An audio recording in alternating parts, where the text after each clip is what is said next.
नमस्कार विद्यार्थियों, मैं दिन पारिक स्वागत करता हूं आपका जीके बाय डीके चैनल पर। विद्यार्थियों, राजनीतिक विकास का अपना कंसेप्ट चल रहा था। राजनीतिक विकास के जो चरण हैं उन पे आज हम चर्चा करेंगे। ध्यान से देखिएगा, राजनीतिक विकास के चरणों में आमंड का नाम प्रमुख रूप से आता है, उसके साथ साथ हंटिंगटन का नाम भी आता है। हंटिंगटन एक ऐसा विचारक है, मैंने पिछली क्लास में भी बताया था आपको, कि जिसने राजनीतिक विकास के साथ साथ राजनीतिक पतन की बात कही और उसने कहा कि अगर इन निश्चित चरणों से, क्योंकि सभी विचारकों ने जो 3-4 चरण हम पढ़ेंगे, इन सभी ने जो है वो चरण बताए, राजनीतिक विकास के स्टेप, चरण बताए। लेकिन हंटिंगटन ऐसा विचारक था जिसने कहा था कि राजनीतिक विकास के अगर ये चरण काम में नहीं लिए गए तो फिर राजनीतिक पतन होगा। ये बात उनका मानना था। तो अब ध्यान से देखिएगा, आमंड की हम जब बात करते हैं तो उन्होंने जो 4 चरण बताए राजनीतिक विकास के, वो कौन से थे? सबसे पहला चरण है उनका राज्य निर्माण की अवस्था। यानी सबसे पहले किसी भी राजनीतिक संस्कृति को अगर विकसित होना है, किसी भी राजनीतिक व्यवस्था को अगर विकसित होना है, यानी राजनीतिक विकास करना है अपना, तो उसको सबसे पहले क्या बनना पड़ेगा? राज्य बनना पड़ेगा। ठीक है ना? ये बहुत जरूरी है। किसके अकॉर्डिंग? आमंड के अकॉर्डिंग। अच्छा, इसमें क्या करना पड़ेगा वो भी देखिए। राज्य निर्माण की अवस्था का सरल अर्थ है, क्या है? कि एक ऐसी राजनीतिक व्यवस्था की स्थापना जो समाज के नियमन की क्षमता रखती है, मतलब समाज को रेगुलेट कर सकती है, नियमन कर सकती है, नियम कायदे बना करके और समाज को दे सकती है, और उन नियम कायदों में ही समाज चलता है। ठीक है ना? उनके बाहर नहीं जा सकता समाज। ये बात बहुत जरूरी है। अतः इस उद्देश्य से साधन जुटाने की क्षमता भी रखता है। अब एक बात और समझो, किस उद्देश्य से? कि भाई समाज को नियमित करना है, समाज को सिस्टमेटिक चलाना है, और चलाना है तो उसके लिए साधन चाहिए। साधन कौन लेके आए? तो जो ऐसी संस्था जो इतनी ताकतवर हो, जो साधन जुटा ले, जैसे पुलिस है, कानून व्यवस्था के लिए जजेज हैं, ठीक है, मतलब कार्यपालिका व्यवस्था पे न्यायपालिका, ये कौन बना सकती है? राज्य बना सकती है। मतलब ये तीनों चीजें क्या हैं? साधन है। कार्यपालिका, व्यवस्थापिका, न्यायपालिका क्या है? साधन है। तो ये साधन हुए, और कौन जुटा सकता है? जो संस्था राज्य हो, वो राज्य में होती तीनों चीजें, इसलिए राज्य ही साधन जुटा सकता है, इसलिए राज्य ही समाज के अंदर नियम बनाने की क्षमता रखता है, और उनको लागू करवाने की, उनका पालन करवाने की क्षमता राज्य रखता है। इसलिए सबसे पहले क्या बनना चाहिए? राज्य बनना चाहिए। अगर किसी राजनीतिक संस्कृति में, राजनीतिक व्यवस्था में अगर राज्य ही पूरी तरह डेवलप नहीं हुआ, वहां पर अगर कार्यपालिका व्यवस्था पे न्यायपालिका जैसी संस्थाएं डेवलप नहीं हुई जो कि कानून और नियमों को बना करके समाज को दे सके और उनको सिस्टमेटिक लागू करवा सके, अगर ऐसी क्षमतावान व्यवस्था नहीं बनी तो विकास की कोई संभावना नहीं है। पहली बात तो उन्होंने ये कही, किसने? आमंड ने। फिर दूसरा, जब आपने राज्य बना लिया, फिर क्या करना है? राष्ट्र निर्माण की अवस्था। अब उसे एक राष्ट्र के रूप में डेवलप करो। अब राष्ट्र में और राज्य में क्या अंतर हो गया फिर? तो राज्य तो देखो मैंने आपको बता दिया, राज्य में क्या होता है? राज्य में विशेष रूप से, अगर मैंने पहले ही बताया था आपको, कि किसी भी राज्य की अवस्था अगर देखी जाए या राज्य नामक संस्था बताई जाए तो वहां 4 चीजें होनी जरूरी है: जनसंख्या, भूभाग, सरकार और संप्रभुता। ये 4 चीजें होती है, वहां राज्य बनता है। ठीक है? तो राज्य तो वो चीज हो गई, और इन 4 चीजों के दम पर ही, ठीक है, वो ये सारे काम करवा पाती जो मैंने बताए। लेकिन राष्ट्र में अलग कंडीशन होती है। राष्ट्र क्या है? राष्ट्र के लिए 4 चीज जरूरी नहीं है, भूभाग, जनसंख्या, संप्रभुता और सरकार, ये नहीं चाहिए। राष्ट्र के लिए नहीं चाहिए। राष्ट्र एक संस्कृति है। सबसे बड़ी बात है, समझिए, राष्ट्र क्या है? राष्ट्र एक सांस्कृतिक अवधारणा है। जैसे मान लीजिए भारत का कोई व्यक्ति अमेरिका रह रहा है और वो भारतीय व्यवस्था में विश्वास रखता है, भारतीय लोगों में विश्वास रखता है, भारत के प्रति उसका पूरा अट्रैक्शन है, ठीक है, तो वो भारतीय है, और उसे हम वहां भी क्या कहेंगे? ये भारतीय है कहा जाएगा। इसका मतलब क्या है? कि वो भारत से जुड़ा हुआ है, भारतीय संस्कृति से जुड़ा हुआ है, और वो भारत राष्ट्र से जुड़ा हुआ है। यानी वहां अमेरिका रहकर के भी वो किसका सदस्य है? भारत राष्ट्र का सदस्य है। तो राष्ट्रीयता अलग कॉन्सेप्ट है, राष्ट्रीयता का विस्तार बड़ा है।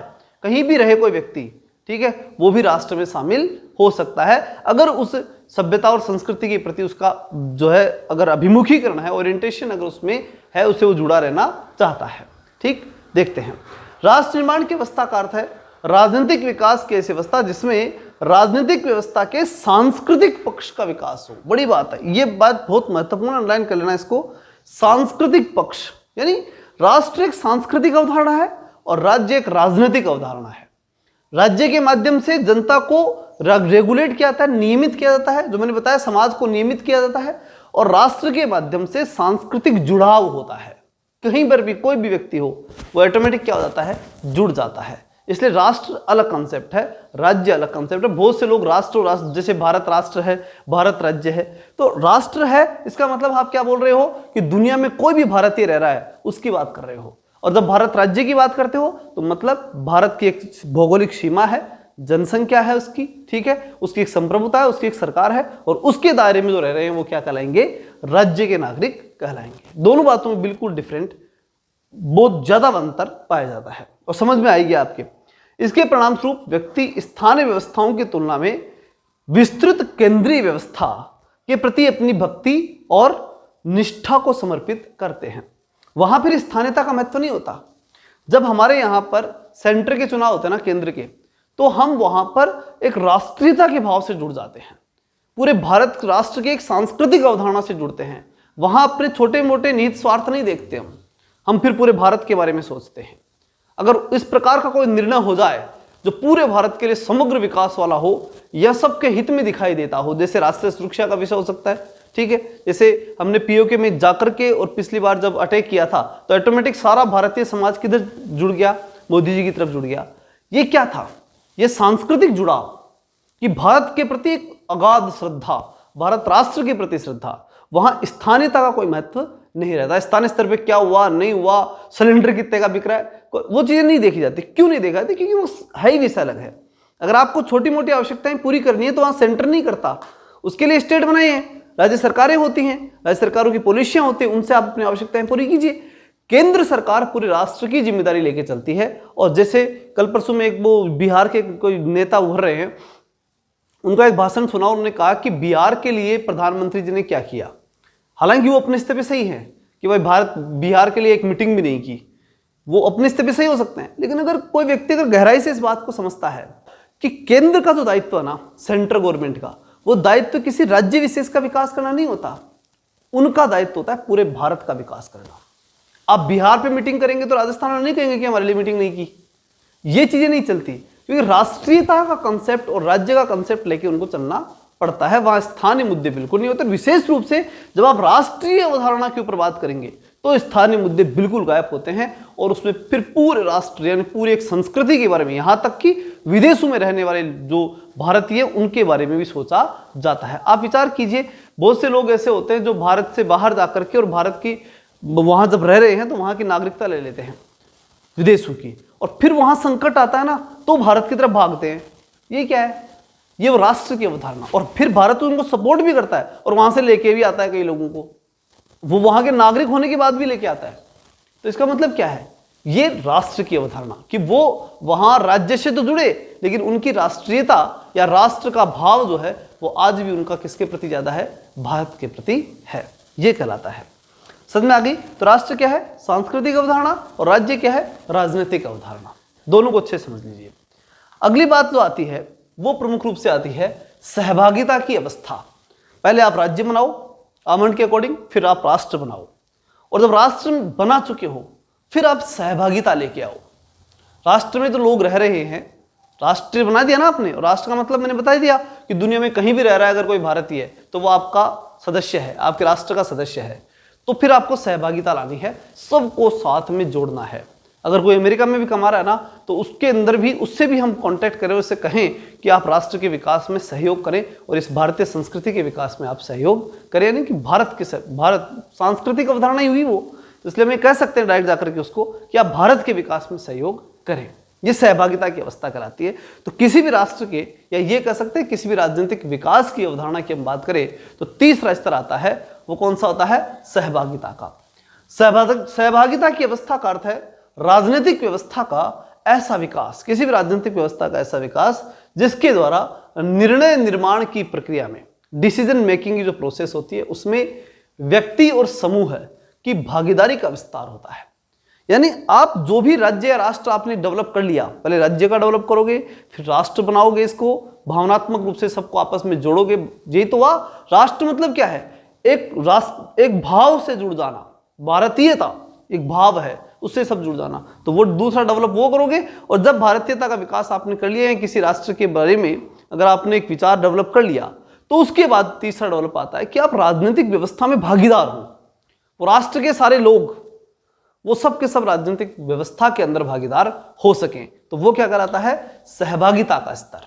तो पहले आप क्या बनाओगे? राज्य का स्तर, फिर राष्ट्र का स्तर, फिर सहभागिता का स्तर, मतलब राजनीतिक व्यवस्था में सहभागी होगी वहां की जनता।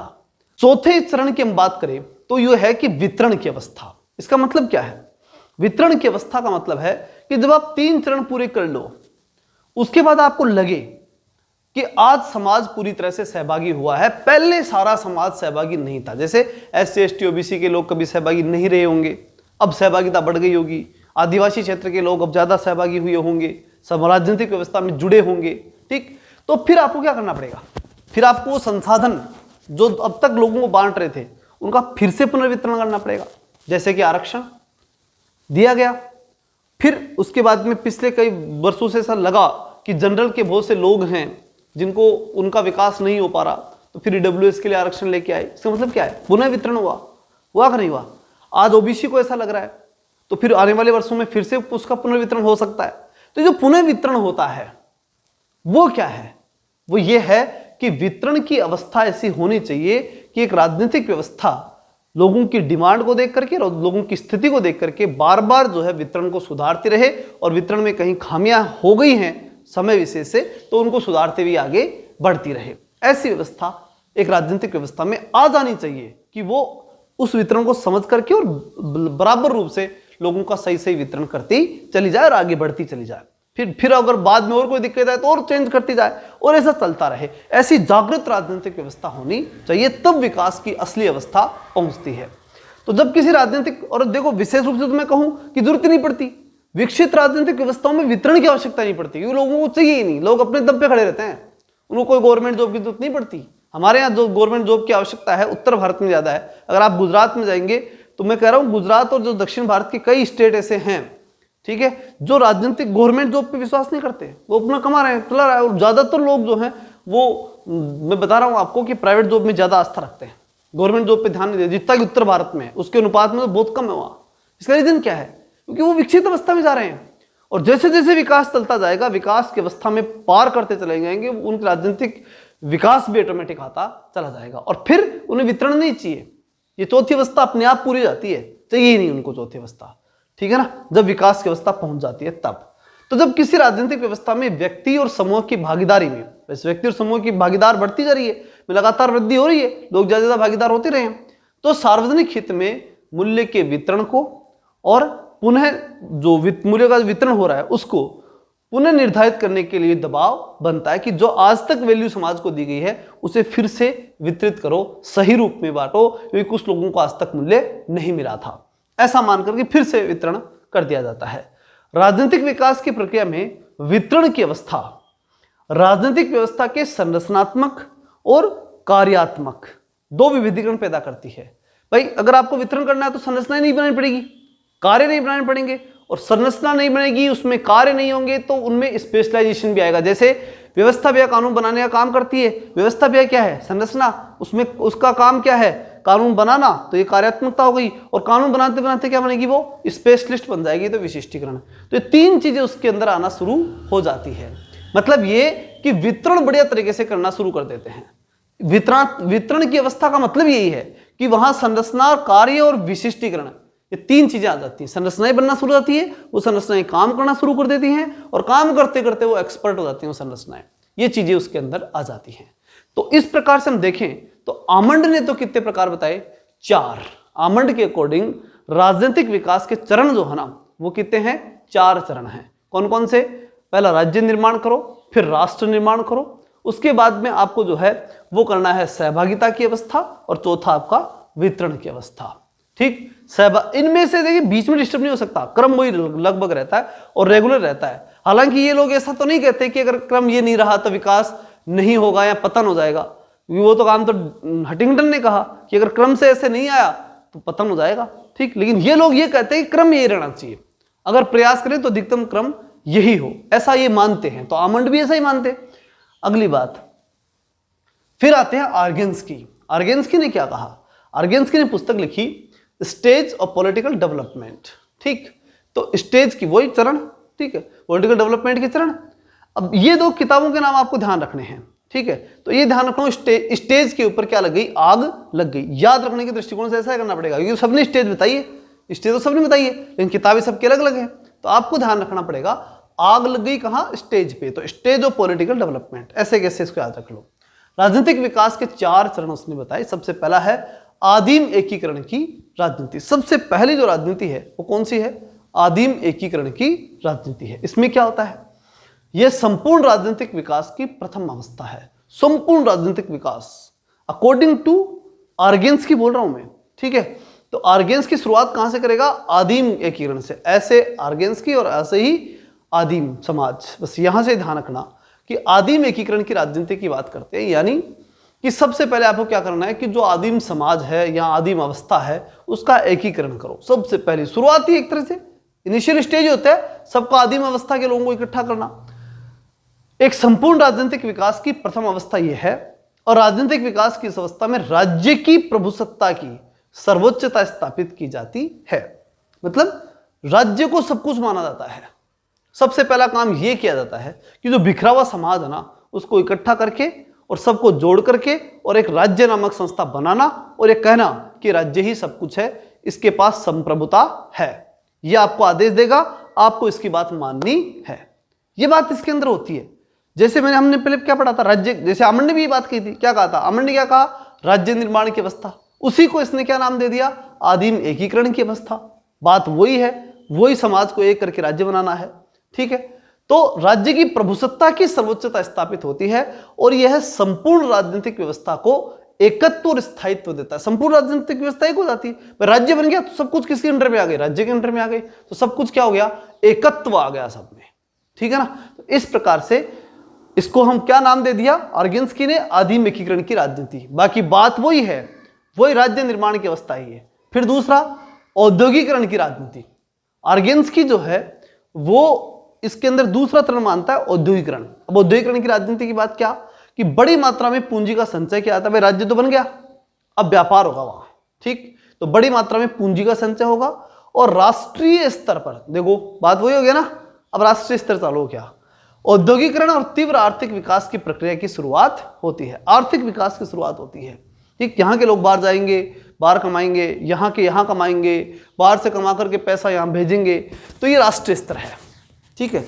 तो दूसरा चरण ये हो गया, उद्योग हो गया, जिससे लोगों के अंदर राष्ट्रीयता का भाव आ गया। सब अपने राष्ट्र के लिए कहीं से भी कमाएंगे, कहीं से भी जाएंगे, कुछ भी करेंगे, राष्ट्र के लिए काम करना शुरू करेंगे। यह सब बहुत बड़ी सामाजिक कीमत पर होता है। समाज केंद्र और परिधि में बढ़ जाता है। समाज किससे बढ़ जाता है, एक सेंटर में, एक उसके चारों तरफ की परिधि, स्टेट, राज्य सरकारें, इसमें बढ़ जाता है। और इन दोनों के बीच सत्ता के नेतृत्व के लिए विवाद उत्पन्न होता है, ठीक है। सेंटर ये कहती है कि हमारा राज है, और स्थानीय सरकारें कहती है कि हमारा राज है। ऐसा माना जाता है। किसके द्वारा माना गया, आर्गेन्स्की के द्वारा। तो इतना समझ लो, औद्योगिकरण की राजनीति में केंद्र और राज्य सरकारें बन जाती हैं। औद्योगिकरण की राजनीति के अंदर पूरे जो ये कह सकते हैं राष्ट्रीयता का भाव आता है। राष्ट्रीयता में समझ गए आप, यहां से बाहर भी जाकर के लोग राष्ट्र के लिए काम करना शुरू कर देते हैं। तो बात वही है जो कि अमन ने बताई थी। ये राज्य निर्माण का स्तर हो गया, ये राष्ट्र निर्माण का स्तर हो गया। बस नाम बदल दिए, किसने, आर्गेन्स्की ने। पहला आदिम एकीकरण की राजनीति, दूसरा औद्योगिकरण की राजनीति। इसमें थोड़ा सा चेंज जरूर आ जाता है, और वो ये आ जाता है कि इसमें केंद्र और परिधि में बढ़ जाते हैं। केंद्र सरकार राज्य सरकारों में बंटवारा ढंग से हो जाता है। ये बात कौन मानता है, आर्गेन्स्की मानता है, ठीक है ना। राष्ट्र निर्माण की जब राजनीति आती है तो उसमें केंद्र सरकारें और राज्य सरकारों में बंटवारा हो जाता है। अगली बात, फिर बात आती है तीसरी अवस्था क्या है, राष्ट्रीय लोक कल्याण की राजनीति। अब आपने सबसे पहले क्या किया, आदिम एकीकरण कर दिया, सबको एक कर लिया। फिर उद्योगों का औद्योगिकरण की राजनीति की। फिर तीसरी राजनीति आती है लोक कल्याण। अब उद्योग विकसित हो गए तो राष्ट्रीय लोक कल्याण होगा, जनता का कल्याण करना है, जनता फिर सहभागी हो जाएगी, कल्याण से सहभागी होगी। तो तीसरा, राजनीतिक विकास की इस अवस्था में के अंतर्गत समाज के निर्धन और कमजोर वर्ग के कल्याण के राजकीय कार्यक्रम लागू किए जाते हैं। यानी वही गवर्नमेंट जो है योजनाएं चलाई जाती हैं, ठीक, मैंने बताया ना, जो भी विभिन्न प्रकार की स्वास्थ्य योजनाएं हो सकती हैं, गरीब कल्याण योजनाएं हो सकती हैं, ₹2 किलो वाला गेहूं जो मैं बार बार बोला करता हूं, इसके साथ साथ जो मोबाइल योजना है, ये सब चीजें क्या है, ये किस नाम से चलती है, ये इसी नाम से चला करती है, किससे, राष्ट्रीय लोक कल्याण के नाम से चला करती है। हालांकि उसका रीजन होता है वही बात, सहभागी करना, लोगों को राजनीतिक व्यवस्था ज्यादा जोड़ना। तीसरा चरण वो जो आमरण ने कहा था वो का वही है, बस नाम बदल गया, थोड़ा सा जो है देखने का दृष्टिकोण बदल गया। इसने लोक कल्याण कह दिया और उसने सहभागिता का स्तर कह दिया। चौथा स्तर आता है समृद्धि या प्रचुरता की राजनीति। अब यहां अंतर है, ठीक है ना, इसको ध्यान से देखना। ये अलग प्रकार का कंसेप्ट दे देता है। ये कहता है कि फिर जब आप कल्याण करेंगे ना, कल्याण हो गया सबका, तो फिर वो लोग जो हैं अकॉर्डिंग टू आर्गेन्स की पहले लोगों की आवश्यकताएं पूरी कर दो, जैसे कि लोक कल्याण। अब आवश्यकताएं पूरी होने के बाद लोग कमाना शुरू करेंगे और फिर क्या हो जाएंगे, वो प्रचुरता आ जाएगी, उनके पास समृद्धि आ जाएगी, उनके पास कोई कमी नहीं है, खूब मेहनत करेंगे वो लोग और खूब पैसा कमाएंगे और समृद्ध हो जाएगा वो राष्ट्र, और फिर उस दिन राजनीतिक विकास उस देश का हो जाएगा। ये बात कौन मानता है, ऑर्गेन्स की मानता है, ठीक है। तो इस अवस्था में आर्थिक क्षेत्र में अत्यधिक उच्च तकनीकी व प्रविधि का इस्तेमाल किया जाता है, खूब टेक्नोलॉजी की विकास हो जाता है और उससे वो विकास भी खूब ज्यादा, उत्पादन खूब करते हैं, ठीक है, उद्योगों का विकास वो अलग स्तर पे पहुंच जाता है और तकनीकी विकास अच्छा सा दिखाई देने लग जाता है। जैसे अमेरिका जैसे देशों में आज दिखता है, क्या आर्थिक क्षेत्र में और तकनीकी क्षेत्र में प्रविधि ये सब डेवलप हो गए, जिससे परिणाम स्वरूप कम लागत में बहुत बड़ी मात्रा में उत्पादन संभव हो जाता है, क्योंकि उनके पास साधन सुविधाएं हैं, तकनीक बहुत स्तर से जो है वो चढ़ा चुके, उनको बहुत ज्यादा तकनीक मिल चुकी, तो फिर कम लागत में उत्पादन बढ़ेगा ही और वो बढ़ जाता है। समाज के प्रति व्यक्ति, समाज में प्रति व्यक्ति आय पर्याप्त उच्च हो जाती है। प्रति व्यक्ति आय क्या होती है, बढ़ जाती है। हर व्यक्ति की आय बढ़ेगी, क्योंकि सारा समाज जब डेवलपमेंट की तरफ बढ़ेगा और टेक्नोलॉजी का विस्तार होगा तो प्रति व्यक्ति आय बढ़ जाती है, मतलब समृद्ध हो गए सारे के सारे। और प्रत्येक व्यक्ति को सभी वस्तु सामान्य उपलब्धि में संभव होती है, आसानी से हर चीज मिल जाती है। आधुनिक काल में संयुक्त राज्य अमेरिका है, जापान है, दक्षिणी कोरिया है, ये किस में है, राजनीतिक विकास की इस अवस्था में, यानी वो क्या हो चुके, समृद्ध हो चुके, प्रचुर मात्रा में उनके पास सब कुछ है। तो ये 4 चरण इसने बताए, किसने बताए, ऑर्गेन्स्की ने। क्या क्या बताया, ऑर्गेन्स्की ने 4 चरण बताए। पहले कौन सा, आधुनिकीकरण की राजनीति, फिर औद्योगिकरण की राजनीति, उसके बाद में राष्ट्रीय लोक कल्याण की राजनीति और चौथा समृद्धि या प्रचुरता की राजनीति, ठीक है। तो 4 चरण बताए उसने, किसने बताए, ऑर्गेन्स्की ने। तो हमने 2 के बारे में पढ़ा, आमंड के बारे में पढ़ा और ऑर्गेन्स्की के बारे में पढ़ा। अब हम बात करते हैं हंटिंगटन। इस व्यक्ति ने एक विशेष बात कही, क्या, कि राजनीतिक विकास से नहीं होता, राजनीतिक पतन भी हो जाता है। अगर रास्ते रास्ते नहीं चलेंगे ना तो फिर उल्टे गिर जाओगे। ये बात कौन कहता है, हंटिंगटन। तो एक तो इसकी किताब याद रखना और इसके 3 चरण याद रखना और क्रम से याद रखना, ये काम आपको करना है, ठीक है। देखिए, हंटिंगटन ने अपनी प्रसिद्ध पुस्तक political development and political decay, decay का मतलब होता है पतन, ठीक, और डीके पारिक का मतलब होता है पतन होने से रोक लेने वाला, ठीक है, आपको पतन होने से रोक लेगा, यानी देवेंद्र पारिक आपका पतन नहीं होने देगा, आपका पतन होने से रोक लेने वाला, ऐसे याद रख लेना। तो डीके याद रह जाएगा, political development and political decay. 1965 में राजनीतिक विकास के साथ राजनीतिक पतन का भी विश्लेषण किया। हंटिंगटन के अनुसार राजनीतिक विकास के 3 चरणीय अवस्थाएं। हंटिंगटन ने राजनीतिक विकास के कितने चरण बताए, 3 चरण बताए। कौन कौन से थे, तीनों याद रखना, क्रम से याद रखना, फिर बता देता हूं, ठीक, इस बात को अच्छे से याद रखिएगा। जिनका निश्चित क्रम है, यदि क्रम बिगड़ता है तो राजनीतिक विकास के स्थान पर राजनीतिक पतन हो जाएगा, ये बात अच्छे से याद रखना। भाई इनका निश्चित क्रम, ये तीनों क्रम है, और अगर क्रम टूटा और क्रम के अलावा कोई पहला आ गया, जैसे इससे पहले ये आ गया ना, तो पतन पक्का है, ये विशेष रूप से ध्यान रखना है। तो 3 चरण कौन से, सबसे पहले सत्ता की बुद्धि संगतता का स्तर, यानी सबसे पहले राजा जो बना है, जो शासक बना है, वो बुद्धिमान होना चाहिए, उसमें समझ होनी चाहिए, उसकी बुद्धि संगतता होना चाहिए, सबसे पहले वो बुद्धि संगत आदमी होना चाहिए, जिससे अनेक स्थानीय सत्ताओं के स्थान पर एक केंद्रीय सत्ता का निर्माण हो। भाई वो क्या है, वो सत्ता बुद्धि, जो सेंटर में बैठा हुआ सत्ता वाला जो व्यक्ति है वो बुद्धि संगत है, तो वो एक केंद्रीय सत्ता बनाएगा, उससे पूरा देश चलाएगा और कहीं गड़बड़ नहीं होने देगा, वो कहीं डिस्टर्बेंस नहीं होने देगा और उससे विकास लगातार चलता रहेगा। इसलिए पहले क्या होना चाहिए, सत्ता की बुद्धि संगतता का स्तर। दूसरा, नए राजनीतिक कार्यों का विभिन्नीकरण और विशेषीकरण, ये बड़ी बात है। कोई भी राजनीतिक कार्य आए तो उसके लिए विभिन्नीकरण, मैंने कहा ना, काम तो खूब हो सकते राज्य में, तो उनके लिए वो विभिन्नीकरण करे। कौन, यही जो सत्ता आ गई ना, बुद्धि संगत सत्ता है, वो आ गई, वही बुद्धि संगत सत्ता क्या करेगी, राजनीतिक कार्यों का विभिन्नीकरण करेगी, विशेषीकरण की। भाई राजनीति में तो खूब काम है, उनको अलग अलग बांटेगी, विभिन्नीकरण करेगी और फिर स्पेशलिस्ट को देगी, ऐसा नहीं है जो कार्यपालिका में कई दिन से काम कर रहा है उसे उठा करके व्यवस्थापिका में लगा दिया या न्यायपालिका में भेज दिया, ऐसा करेंगे तो गड़बड़ हो जाएगी। जो स्पेशलिस्ट है जहां का, उसको वहीं पे काम करवाना है। और लेकिन कराएगा कौन? ये तो पहले ये आएगा सत्ता की बुद्धि संगतता का स्तर, केंद्रीय शासक आएगा, फिर वो राजनीतिक कार्यों का विभिन्नीकरण विशेषीकरण करेगा, और जब ये हो जाएगा उसके बाद पब्लिक को सहभागी बनाएगा। अभिवृद्ध सहभागिता यानी ये परिषदीय सामाजिक समूहों को, यानी समाज में जो जितने भी समूह हैं जो रहते हैं, उन्हें धीरे धीरे केंद्रीय सत्ता में सम्मिलित करने का स्तर, यानी केंद्रीय सत्ता में धीरे धीरे जोड़ेगा। तो 3 चरण होंगे। पहले शासक बुद्धिमान बनेगा, फिर वो सारे कामों को संभालेगा, संभाल करके और 3 भागों में बांटेगा। हम मानते हैं कि भाई कार्यपालिका, व्यवस्थापिका, न्यायपालिका। बाकी अगर और भी उसको लगे, क्योंकि सत्ता का तो बुद्धि संगत स्तर आ गया, तो जो बुद्धि है उसके अकॉर्डिंग वो कितने ही बांट ले, कोई दिक्कत नहीं है। विभिन्नीकरण कितना ही कर ले, जितना करे उतना बढ़िया, विभिन्नीकरण करे और फिर उनको स्पेशल लोगों को दे। और तीसरा चरण जो होगा वो है अभिवृद्ध सहभागिता, यानी सहभागिता बढ़ाए। सब लोगों में क्या करे? वो सहभागिता इंक्लूड करे, यानी पब्लिक को बाद में जोड़े लास्ट में। अब ऐसा नहीं है सबसे पहले सहभागी कर लेगा तो कौन करेगा, इसका मतलब पता नहीं हो गया, कोई भी आकर नेता बन जाएगा। तो ऐसा नहीं होना चाहिए। पहले नेता बनाओ, फिर सारी संस्थाओं को संभालो, सब संस्थाएं सिस्टमेटिक चल रही हूं, फिर पब्लिक को संस्थाओं में भी जोड़ो, नेतागिरी में भी जोड़ो, हर जगह जोड़ो, कोई दिक्कत नहीं है। अब एक व्यक्ति आया जिसका नाम था फ्रेडरिक रिंग्स। होनी चाहिए, विकास क्रमशः होना चाहिए, अच्छी बात है, लेकिन विकास में अगर कोई बाधा है ना, उसको मत छोड़ो।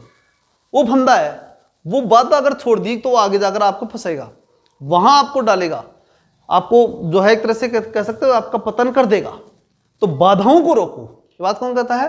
Frederick Riggs. वो कहता है राजनीतिक विकास के अवरोधों को, विकास फंद जो हैं उनको, उसने नाम दिया था अवरोधों को, क्या नाम दिया? विकास फंद। ठीक है, उस रूप में परिभाषित किया। बस यही चीज आपको ध्यान रखना है। और वो कह रहा है कि इन विकास फंदों को छोड़ो मत, इनको सलटाओ, पहले इनको खत्म करो। ठीक है, ये बात कौन कहता है? Frederick Riggs. समझ में आ गई? फ्रेडरिक रिंग्स ने क्या कहा, अच्छी तरह रखना कि उसने राजनीतिक विकास के जितने भी अवरोध होते हैं वो अवरोध क्या कहलाते हैं? विकास फंद कहलाते हैं। एक बात। दूसरा, हंटिंगटन ने 3 चरण बताए थे। पहले सत्ता की बुद्धि संगतता का स्तर, दूसरा विभिन्नीकरण विशेषीकरण का स्तर, और तीसरा सहभागिता का स्तर। ये क्रम से आने चाहिए। अगर ऊपर नीचे आ गए तो पतन पक्का है। और इसलिए उसने किताब का नाम ही पहले लिख दिया, political development and political decay. और अब आपको ध्यान होना चाहिए कि स्टेज ऑफ पॉलिटिकल डेवलपमेंट किसने कहा था, किसने बुक लिखी थी, ये अब आपके माइंड में होना चाहिए। याद हो गया? आ गया होगा। स्टेज के ऊपर क्या लगी? आग। तो आर्गेन्स की। तो ऐसे किताबों का नाम आपको ध्यान में रखना है और इंपॉर्टेंट है दोनों किताबें। ठीक, आर्गेन्स की भी और हंटिंगटन की भी। क्लियर है? तो ये टॉपिक आपका कंप्लीट हुआ। कौन सा? पॉलिटिकल डेवलपमेंट का। ठीक है ना? अब उससे आगे जितने बचे हैं उन्हें हम जल्दी खींचेंगे। पहले पीजी का कंप्लीट करेंगे अपन। ठीक है ना? जितना पीजी का है वो कंप्लीट करेंगे, उसके बाद यूजी का करेंगे। थोड़ा बहुत बच गया, वो बीच का बचा है, तुलनात्मक राजनीति का है उसमें भी। और उसके बाद में जो है वो हम करेंगे, लास्ट में आएंगे अपन 12वीं वाले पे, जिसके अंदर भी हम पहले इंटरनेशनल पॉलिटिक्स करेंगे और लास्ट में संविधान है। तो संविधान तो जब एग्जाम की चल रही होगी या बाद में भी जब अपन आगे भी कर सकते हैं, क्योंकि जीके का लेवल होता है वो, तो उसको थोड़ा ढंग से तैयार कर लेंगे, आराम से टेंशन फ्री होकर ये कर सकते हैं, क्योंकि लगभग कोर्स अपना हो जाएगा। ठीक है, संविधान बचेगा तो संविधान को तो हम आराम से भी बाद में कर लेंगे। ठीक, तो आपका काम ये है कि जितना पढ़ा दिया ना उसको मजबूत करो। कोर्स तो जाए, कोर्स की चिंता मत करो, अब जितना पढ़ा दिया वो मजबूत करो। अब ये टारगेट है, उसको बार बार घुमाओ। एक ही बात समझ लो, आप ये टेंशन करना छोड़ दो कि ये मीटर कम है एक ज्यादा है, इसको याद कर लो पूरा जबानी, नौकरी मैं देता हूं तुम्हारे को, इतना विश्वास रख लो। क्योंकि जितने सिलेक्शन के लिए चाहिए ना, जैसे मान लो, हालांकि बहुत से लोग ये करेंगे, जैसे देखो सर अंग्रेजी के 2nd ग्रेड में इतने बढ़ गए, 3rd ग्रेड में इतने बढ़ गए, ये हो गया। मैं आपको फिर भी विश्वास दिलाता हूँ, पॉलिटिकल साइंस में पढ़ेंगे, दावा है बात, मैं मानता हूँ इस बात को। पॉलिटिकल साइंस में ऐसा नहीं है कि जो 40% वाले हैं वो ही नौकरी लग जाएंगे, नहीं, ऐसा कुछ नहीं है। बढ़ेंगे तो सही, लेकिन इतने नहीं बढ़ेंगे जितने अगर आप कल्पना करें कि भाई कोई 60 या 65% चली जाएगी, ऐसा कुछ नहीं होने वाला। ठीक है ना? वही एक बढ़ेंगे तो सही, क्योंकि देखो जब आप लास्टिंग पे आते हैं ना, डबल में आना और रिजल्ट में आना बहुत अंतर होता है। जो रिजल्ट वाले लोग होते हैं ना, वो पढ़ाई करते हैं तो उनका लेवल ऊंचा ही होता है हमेशा। आप अब पढ़ोगे ना, मजबूती से तैयार करोगे, तो पक्का मान के चलो जो मैटर मैंने दे दिया और उसको ढंग से याद कर लिया, रट लिया अच्छे से, आप उस लेवल पे पहुंच जाओगे। क्योंकि क्वेश्चन उतना ही करना, बस एक ही मंत्र पढ़ लेना मेरा, वो ये कि क्वेश्चन उतने करना जितने तुम्हें आते हैं, बस विदाउट ऐसे प्रश्न जो आपने कभी पढ़े नहीं, या फिर ऐसे क्वेश्चन जो आपके आते नहीं, उनमें हाथ मत डालना। इनको बार बार तैयार करना जो पढ़ा रहा हूं, और फिर प्रैक्टिस निकालो जितनी हो सकती है, हो जाएगा। जितने मैंने बुक बता रखी है, ठीक है ना, यूथ पब्लिकेशन की किताब ले आओ, अकॉर्डिंग टू पॉइंट सिलेबस जितना भी है उसके अकॉर्डिंग बार बार क्वेश्चंस निकालो, और जितने मैंने पढ़ा दिए, जो मैटर पढ़ा रहा हूँ वो पढ़ लो। मुझे विश्वास है कि आप सिलेक्शन में चाहे वो कितनी पोस्टें हैं, आप सिलेक्शन लेके रहोगे, इतना विश्वास रखना। लेकिन इतना काम तो करना पड़ेगा। टोटल मैंने पढ़ा दिया वो सारा पढ़ना पड़ेगा, और यूथ पब्लिकेशन की वो बुक निकालनी पड़ेगी, उसके ऑब्जेक्टिव सारे आपको निकालने हैं। ठीक है ना, मिलते हैं नेक्स्ट वीडियो में, तब तक के लिए जय हिंद, जय भारत।